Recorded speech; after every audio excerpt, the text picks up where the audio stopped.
Happy Thursday, knife lovers. Tom Wright here from Wright Bladeworks. You know the drill. I make them, I show them off, I let you ogle over them, then you send me a bunch of comments and tell me what a wonderful human being I am or what a jerk I am. Anyway, so here's the deal. Today we have what I like to call a Frank 2.0.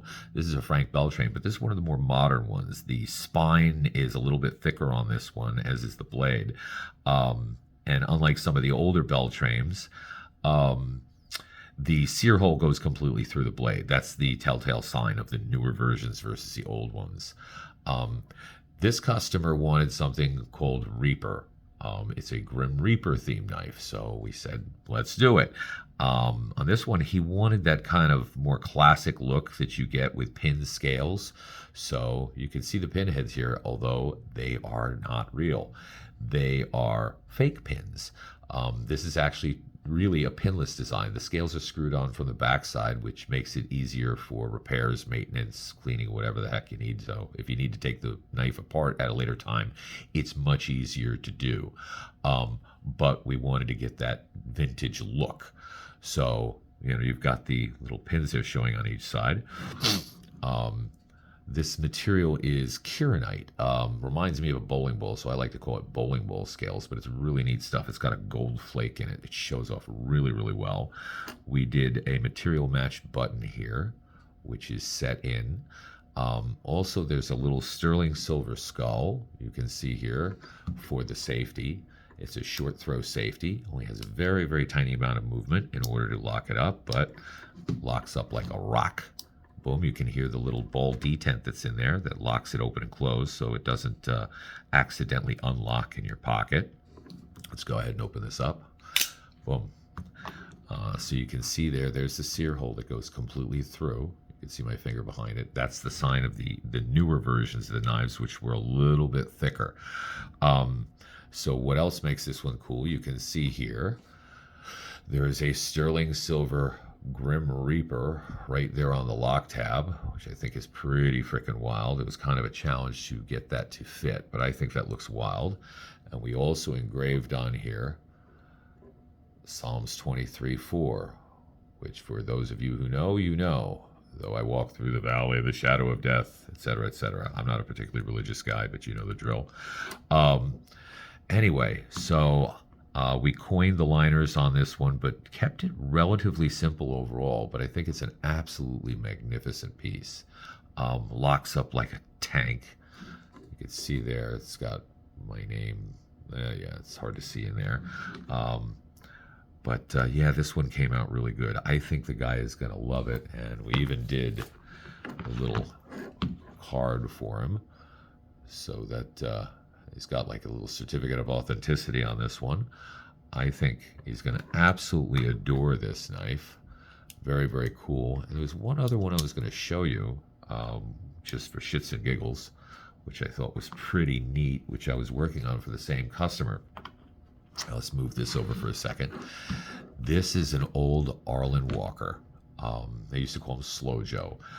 To the best of my knowledge, I hope I'm mistaken on this, but it's my understanding that Arland passed away. I've never really been able to confirm it, but I've talked to a few people, and everybody seems to say that Arland died a few years back. But anyway, Arland was one of the early guys who did a lot of really cool customizations on knives. I used to own a couple of his knives. I had actually talked to him years ago. Nice fellow, kind of a crazy old guy, but pretty cool fellow. And he was just known for doing some pretty wild little fancy kind of modifications and whatnot. And this one was an 11-inch limited edition Damascus Armando Beltrame. I don't know whether that was the son or the grandson, because you've got the Beltrame family. But what's unusual about this one, let's open it up. First of all, it's a Damascus blade. You can see the AB markings on there, Armando Beltrames. This one was from 2000, so this knife's about 25 years old, give or take. And it was a limited edition. This was number 28 of 50. Very, very pretty knife. But you can see, if you look, this is one of the older Beltrames, obviously. The sear hole is not drilled completely through. And they are slightly thinner than the new models. Not by much. It's like, I think it's like 3.5 to 4 millimeter difference, something like that. I mean, it's not much. It's like a half a millimeter, maybe a little bit more. This one, I believe, it looks like snake wood handles. It's hard to tell.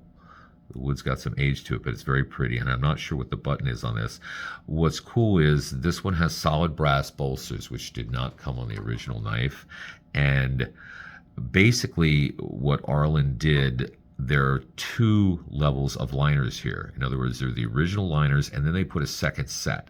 And the second, or the liners that are closest to the back spine, he did file work on, along with the spine. And then there's a second set of liners. So I opened this thing up, and they actually cut a hole so that the mechanism could pass through one level of liners to the other.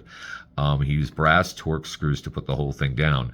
If you remove the upper and lower bolsters, that's where the knife is actually pinned together. So this one, you do actually have to grind it apart. If you were going to take it apart to service it, there was no need to do that in this one.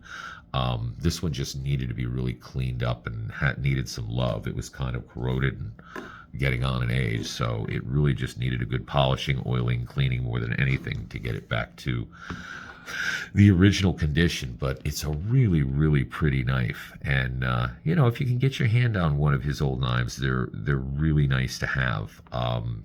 In the early days, it was in the burn knives. Paul Panic also used to do customizations on a lot of this before he started, you know, actually making knives completely from scratch. He did a lot of modifications as well, similar to what I do. But this is where a lot of these guys started, you know, just modifying knives and making them really, really special. But anyway, I figured you get a kick out of it. So, you know, enjoy. You got any questions, concerns, whatever, let me zoom this back out. You know, feel free to drop me a line, and let's open this back up. We'll put these there. I hope you guys liked it, and we'll talk to you soon. Take care.